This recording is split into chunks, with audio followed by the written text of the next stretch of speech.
बता दें कि कुछ साल पहले रुड़की के सिविल अस्पताल में एक सामाजिक संस्था के द्वारा एक रैन बसेरे का निर्माण कराया गया था। अस्पताल में भर्ती हुए मरीज के तमीरदारों को अस्पताल में सोने और रुकने में कोई दिक्कत न हो, इस उम्मीद के साथ रैन बसेरे का निर्माण हुआ था। रैन बसेरे की देखरेख के लिए संस्था ने एक कर्मचारी भी रखा हुआ था, लेकिन रैन बसेरे में किसी के भी नहीं ठहरने पर संस्था ने अब इस कर्मचारी को भी हटा दिया है। रुड़की के सिविल अस्पताल में एक संस्था के द्वारा बनाया गया रैन बसेरा अब कोरोना की जाँच के फॉर्म देने के काम आ रहा है। ये रैन बसेरा अस्पताल में भर्ती हुए मरीज के तमीरदारों के रुकने के लिए बनाया गया था, लेकिन इसमें आज तक कोई नहीं रुका। संस्था ने भी अब इस रैन बसेरे से हाथ खड़े कर दिए और देखरेख के लिए रखे गए कर्मचारियों को भी हटा दिया है।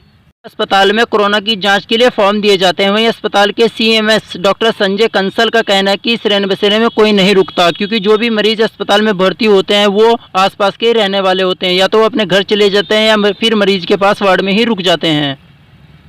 ये रैन बसेरा रोटरी क्लब के द्वारा बनाया गया था और पिछले अभी 2 महीने पूर्व उन्होंने भी हाथ खड़े कर दिए और उन्होंने अपने उनका जो इनके एक एम्प्लॉय जिनको उन्होंने केयर टेकर की तरह रखा था उसको भी उन्होंने वहाँ से हटा दिया है, क्योंकि पिछले 2-3 वर्षों से सबसे बना है कोई भी मरीज का तीमारदार यहाँ रहने को तैयार नहीं होता है। बहुत कम होते हैं कि जो आते हैं 1-2 लेने।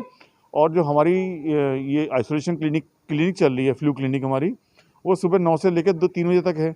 इसके बाद अगर किसी को रुकना है तो वो आराम से रुक सकता है, उसमें रुकने में कोई प्रॉब्लम नहीं है उसको। रैन बसेरे में किस तरह की दिक्कत आ रही है?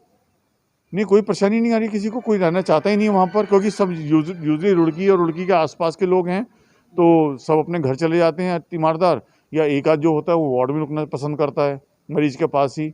एक से अधिक कोई होता है तो फिर वो कोई रुकना चाहता है तो हम रुकवा देते हैं, उसमें कोई हमें कोई कष्ट नहीं है वहाँ।